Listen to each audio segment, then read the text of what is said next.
Olá pessoal, eu sou o Caco e vou resolver mais um problema para você. Uma pedra é lançada obliquamente no vácuo, com velocidade inicial de módulo 100 metros por segundo, segundo o ângulo de tiro θ. Está aqui o ângulo de tiro θ. Com seno θ igual a 0,60 e cosseno θ igual a 0,80. Considere g igual a 10 metros por segundo ao quadrado, determine. Então está aqui o desenho, tá? O eixo Y, o eixo X. Esse desenho já foi feito no próprio problema. Aqui está a velocidade inicial, segundo um ângulo θ, tá? Segundo o ângulo de tiro θ. E ele faz essa parábola e para aqui, ok? Então, determine.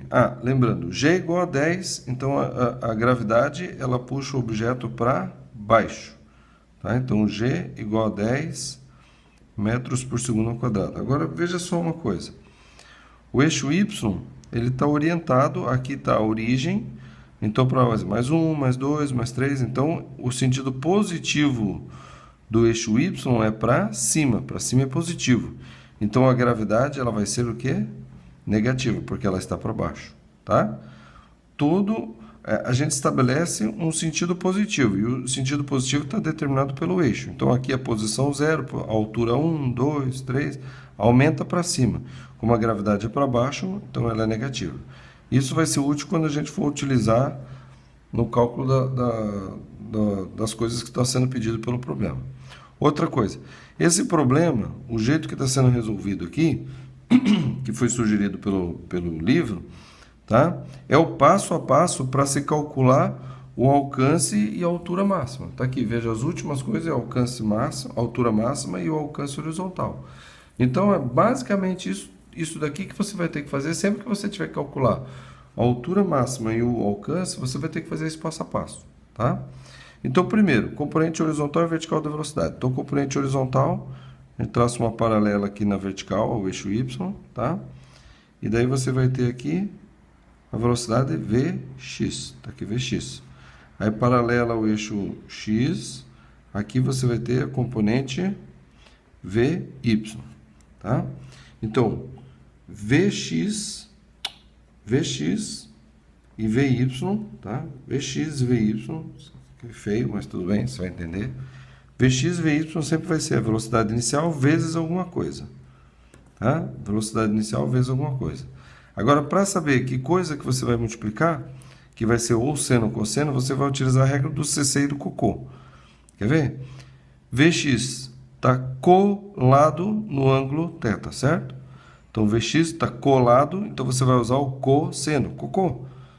Vx colado, então cosseno θ. Então, Vx, V0 vezes cosseno θ. E o Vy está separado do ângulo θ. Está separado do ângulo θ. Então, Vy vai ser V0 vezes seno do ângulo θ. Tá? Está separado, seno. Então, Vy vai ser V0 vezes seno do ângulo θ. Então, V0 é 100. 100 vezes cosseno θ, 0,80. E Vy vai ser 100 vezes 0,60. Assim, a gente chega à conclusão que Vx, né? Vou fazer aqui, ó. Vx é igual a 80 metros por segundo e Vy vai ser igual a 60 metros por segundo, ok? Esse é o passo a passo. Regra do CC e cocô. Segunda coisa, função horária do movimento no eixo horizontal e vertical. Para calcular a função horária, eu lembro só de uma fórmula, que é a função horária, tá, do movimento retilíneo uniformemente variado. Mas ele serve para os dois. Ó. Posição final vai ser posição inicial, mais a velocidade inicial vezes o tempo, mais a aceleração vezes o tempo ao quadrado sobre 2. Tá? Então, eu vou primeiro vertical. Só que o vertical, como é y, então eu vou usar a letra y. Então, vai ser assim. Posição vertical, vai ser posição vertical inicial, como ele saiu do zero, é 0. Mais velocidade inicial, é claro que eu estou falando vertical. Então, vertical vai ser 60, mais 60 vezes t. A dúvida que pode ter aqui é assim, é mais 60 ou é menos 60? a velocidade inicial está no sentido positivo do eixo y, tá para cima, o eixo y aumenta para cima, então é mais. Mais a aceleração t ao quadrado sobre 2. Aceleração que influencia no eixo y, né, na direção vertical, é a gravidade. Só que a gravidade está para baixo, então ela é menos. Então vai ser menos 10t ao quadrado sobre 2. 0 é 0, 10 sobre 2, 5. Então a equação horária na vertical vai ser o quê? 60 vezes t menos 5t ao quadrado, tá? Eu ia falar sobre 2, mas não é sobre 2. Tá? Então, a equação horária na vertical, 60t menos 5t. E na horizontal? Então, vai ser posição horizontal, posição inicial, como ele parte aqui do zero, é 0, mais velocidade inicial vezes o tempo. Velocidade inicial na horizontal, 80, mais 80 vezes o tempo. Tá? Lembrando que para lá é positivo, o sentido positivo do eixo x é para lá. Então, mais 80 vezes t. Tá? Mais aceleração t ao quadrado. Só calma aí. Na horizontal tem aceleração? Não. Então, isso aqui é 0. Fica 0 t ao quadrado sobre 2. Aqui é 0 e aqui é 0. Tá? É por isso que eu estou falando. Essa fórmula ela serve para os dois movimentos. Você só tem que analisar qual que é a aceleração na horizontal. Não tem. Ainda foi no vácuo, né? Se tivesse resistência do ar, daí teria uma aceleração negativa tirando a velocidade, mas não tem. Então a equação horária na horizontal vai ser o quê? 80 vezes o t. Ok? Bom. Terceiro passo, tempo de subida. Tá? O tempo de subida. O tempo de subida, ele é calculado através da gravidade. Veja, a gravidade é 10 metros por segundo ao quadrado. Ou seja, a gravidade ela altera a velocidade vertical em 10 metros por segundo a cada segundo.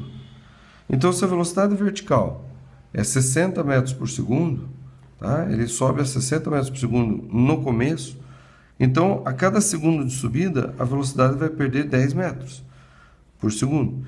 Então, a velocidade inicial é 60 metros. Depois de um segundo, 50, depois de mais um segundo, 40, depois de mais um, 30, depois de mais um, 20, depois de mais um, 10, depois de mais um, 0. Então, 1 segundo, 2, 3, 4, 5, 6 segundos. Esse é o tempo de subida, 6 segundos. Uma forma fácil de fazer é você pegar a velocidade vertical, componente vertical, que é 60, e dividir pela aceleração da gravidade. Isso dá 6 segundos. Tá? Esse é o tempo de subida. Lembrando que para calcular o alcance, você vai utilizar o tempo de subida mais o tempo de descida. Se ele levou 6 segundos para subir, ele vai levar mais 6 segundos para descer. O tempo de subida é igual ao tempo de descida se ele sai de uma altura e volta para a mesma altura.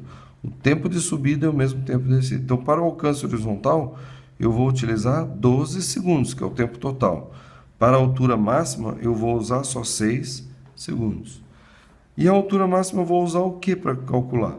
Além dos 6 segundos, eu vou utilizar a função horária da posição. Tá? O y é a posição vertical. Então, quando o tempo é 0, o y é 0. E quando o tempo é 6, ele vai estar na altura máxima, porque é o tempo de subida. Então, o y máximo vai ser quando o tempo for 6. Então, eu uso aquela equação e ponho lá o 6. 60 vezes 6 menos 5 vezes 6 ao quadrado. Então, o y máximo, que é a altura máxima, vai ser 60 vezes 6, 36 mais um 0. Né? Aqui é 6 vezes 6, então 5 vezes 6, 30. E 30 vezes 6, então 3 vezes 6, 18. Então, dá menos 180. 360 menos 180. Então, a altura máxima vai ser 180 metros de altura. Essa é a altura máxima. Tá? E o alcance horizontal? O alcance horizontal, eu vou utilizar a função horária na horizontal. Só que o tempo vai ser 12 segundos, porque é o tempo de subida mais o descida. Então, o alcance, tá? Vou colocar aqui, ó, alcance, vai ser igual a quê? 80 vezes 12 segundos. Então, o alcance vai ser o quê? 8 vezes 2, 16 vai 1. 8 vezes 1, 8, mais 1, 96, mais 1, 0, 960 metros. Então, o alcance vai ser 960 metros. Ok, pessoal? Grave bem isso aqui, porque esse é o passo a passo para calcular o alcance e a altura máxima. E aqui estão todos escritos os procedimentos. É isso aí, inscreva-se, curta, compartilhe e até a próxima.